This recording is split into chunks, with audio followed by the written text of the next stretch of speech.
আসসালামু আলাইকুম, সবাই কেমন আছেন? আশা করি সবাই ভালো আছেন। আমি সাব্বির হোসেন আপনাদের সাথে আছি খেলাধুলার পক্ষ থেকে। এবং আজকে আরেকটা দুর্দান্ত মোমেন্ট নিয়ে আপনাদের সাথে আমি চলে আসলাম। সেটা হচ্ছে বাংলাদেশ বনাম পাকিস্তানের মধ্যকার প্রথম টি-20 ম্যাচ। এবং এই ম্যাচটাকে ঘিরে কিন্তু আমাদের অনেক জল্পনা কল্পনা রয়েছে। বাংলাদেশ রিসেন্টলি শ্রীলঙ্কার সাথে যেভাবে টি-20 তে লাস্ট ম্যাচগুলোতে ডমিনেটিং করেছে এবং টি-20 সিরিজটা জয়লাভ করেছে, সেটা নিয়ে কিন্তু আমরা সবাই আশাবাদী।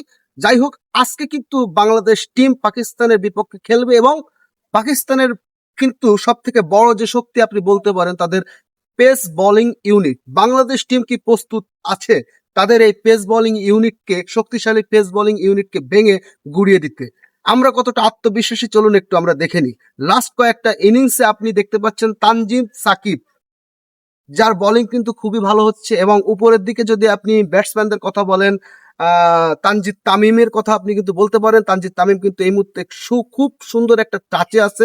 পাশাপাশি ইমন, সেও কিন্তু ব্যাটে রান পাচ্ছে। এবং সব থেকে স্বস্তির যে ব্যাপার, ক্যাপ্টেন লিটন কুমার দাস, আওয়ার এলকেডি, তিনি কিন্তু আবার তার রিদমে ফিরে আসছেন। সব মিলিয়ে এই মুহূর্তে কিন্তু একটা ব্যালেন্সড অ্যান্ড ইকুয়াল টিম আমাদের কাছে আছে।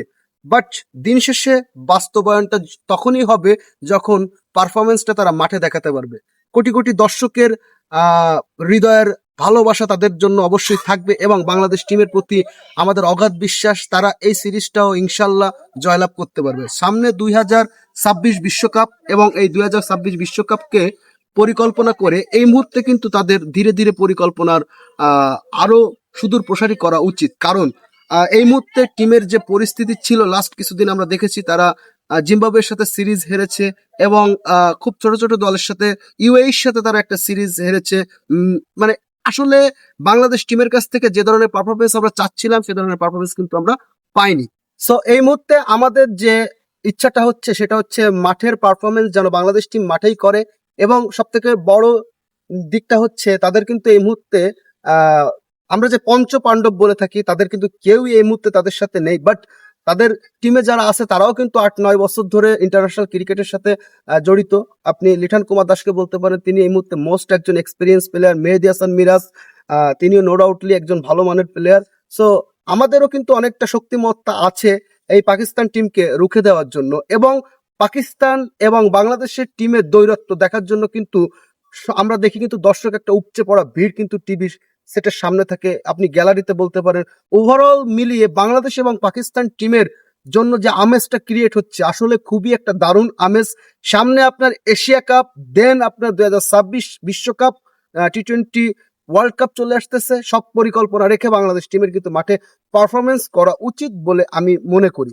এবং এই মুহূর্তে বাংলাদেশ টিম কিন্তু তাদের রিদমটা ফিরে পাচ্ছে এবং এই রিদমটা যদি তারা কন্টিনিউ করতে পারে তো আশা করি 2026 বিশ্বকাপে বাংলাদেশ টিম একটা দারুণ পারফরমেন্স কিন্তু আমাদেরকে উপহার দিতে পারে।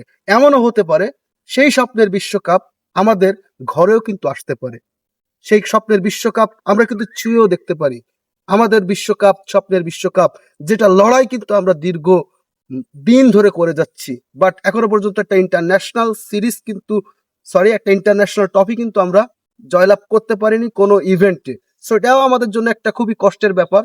বাট ওভারঅল আমরা যদি এইভাবে খেলতে থাকি আশা করি ইন ফিউচার আমাদের সামনে ট্রফিটা হয়তো বা কোনো একদিন আমাদেরও হবে। সো আজকে পাকিস্তানের ম্যাচ, লক্ষ্যটা থাকবে পাকিস্তানের ম্যাচের দিকে এবং লক্ষ্য থাকবে বাংলাদেশ টিমের পারফরমেন্সের দিকে। আমরা ভালোবাসি আমাদের বাংলাদেশকে এবং এই বাংলাদেশ যেন সুন্দরভাবে পারফরমেন্স করে দর্শকের হৃদয়কে ছুঁয়ে দিতে পারে। ধন্যবাদ সবাইকে, সাথে থাকবেন, ভালো থাকবেন এবং খেলাধুলার পাশে থাকবেন। আর হ্যাঁ, যদি এই ভিডিওটা ভালো লাগে লাইক, কমেন্ট এবং শেয়ার করতে কিন্তু ভুলবেন না। আল্লাহ হাফিজ।